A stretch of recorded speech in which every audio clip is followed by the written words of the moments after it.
ప్రభునందు ప్రియులారా, మీ అందరికీ ప్రభువైన యేసుక్రీస్తు నామమున శుభములు. నేటి ధ్యానము కొరకు ఇర్మియా గ్రంథము 8వ అధ్యాయము 7వ వచనాన్ని చదువుకుందాం. ఆకాశమున కిగురు సంగుబుడి కొంగయైనను తన కాలము నెరుగు, తెల్ల గువ్వయు మంగళ కత్తి పిట్టయు ఓది కొరుకును తాము రావలసిన కాలమును ఎరుగును. అయితే నా ప్రజలు యెహోవా న్యాయ విధిని ఎరుగరు. ప్రియులారా, చదవబడిన లేఖన భాగంలో దేవుడు ఆయా పక్షులను ఉదహరిస్తూ అవి వాటి కాలమును తెలుసుకొని ప్రవర్తిస్తాయి అని చెబుతూ, నా ప్రజలు యెహోవా న్యాయ విధిని ఎరుగరు అంటున్నాడు. కాలము నెరిగి ప్రవర్తించే పక్షులు మనకొక మాదిరిని తెలియచేస్తూ ఉన్నాయి. మనము కూడా కాలమును బట్టి ప్రవర్తించాలి అనేదే ఆ మాదిరి. నేడు ప్రపంచమంతా యుద్ధాలు జరుగుతున్న కాలము, అన్యాయాలు అక్రమాలు జరుగుతున్న కాలము, నీతికి పరిశుద్ధతకు చోటు లేని కాలము. ఆమోసు గ్రంథం 5వ అధ్యాయము 13వ వచనంలో ఇది చెడు కాలము గనుక ఈ కాలమున బుద్ధిమంతుడు ఊరకుండును అని బైబిల్ తెలియచేస్తోంది. ఇది చెడు కాలము గనుక ఊరకుండుట అంటే పాపము చేయకుండా మనల్ని మనం నియంత్రించుకోవాలి. ఎందుకంటే ఏ సమయములో ప్రభు రాకడ సంభవిస్తుందో తెలియదు. జరుగుతున్న పరిణామాలు దేవుని రాకడ గురించి మనలను హెచ్చరిక చేస్తూ ఉన్నాయి. మధ్య ప్రాచ్యంలో జరుగుతున్న యుద్ధ ప్రభావము ఇప్పుడు మన వరకు వచ్చింది. ప్రస్తుతం గ్యాస్ దొరకటం గగనమైపోయింది. త్వరలో పెట్రోలు డీజిల్ పై ఆ ప్రభావం ఉంటుంది.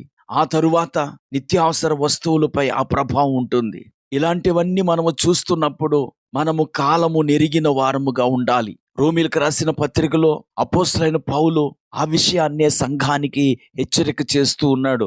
మరియు మీరు కాలము నెరిగి నిద్ర మేలుకొను వేళ అయినదని తెలుసుకొని అలాగు చేయుడి. రోమీలకు రాసిన పత్రిక 13:11. ప్రియులారా, మనం ఇంకా నిద్రపోయే సమయంలో లేము, మెలకువ కలిగి సిద్ధపడే కాలములో ఉన్నాం. ఎందుకంటే దేవుని యొక్క రాకడ అతి సమీపమైపోయినది. ప్రపంచంలో జరుగుతున్న ఈ పరిణామాలు మనలను దేవుని రాకడ గురించి హెచ్చరిక చేస్తూ ఉన్నాయి. మనము కాలమును నెరుగకపోతే మనము సిద్ధపడలేము.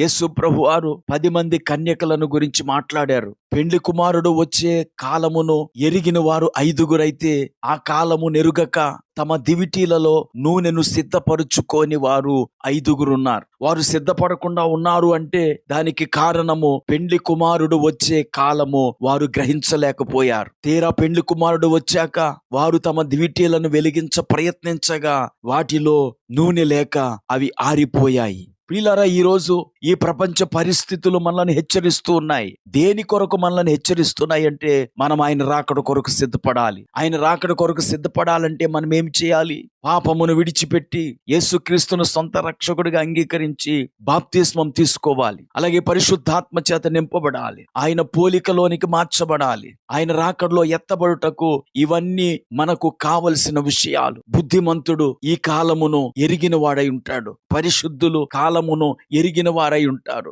బుద్ధి లేని కన్యకలు కాలమును ఎరుగని వారై తమ దివిటీలలో నూనెను సిద్ధపరచుకోకుండా ఉన్నారు. వారు విడిచిపెట్టబడ్డారు. ప్రియులారా, పెండ్లి కుమారుడు వచ్చినప్పుడు సిద్ధపడిన వారు మాత్రమే లోపలికి వెళ్ళారు. సిద్ధపడిన వారు వెలుపల ఉండిపోయారు. ప్రియులారా, ఆ వెలుపల ఉండిపోవటమే నరకము. బుద్ధి లేని కన్యకలు దివిటీలున్నాయి గాని నూనె లేదు. ఈరోజు అనేక మంది బాప్తిస్మం పొందారు గాని పరిశుద్ధాత్మ చేత నింపబడలేదు. వారు దేవుని రాకడలో ఎత్తబడరు.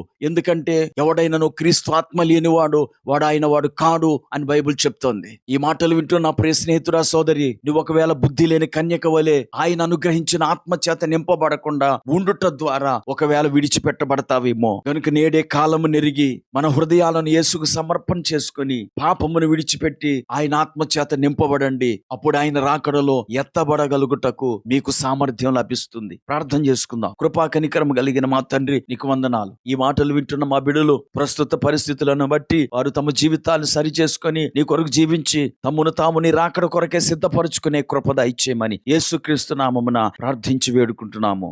ఆమేన్.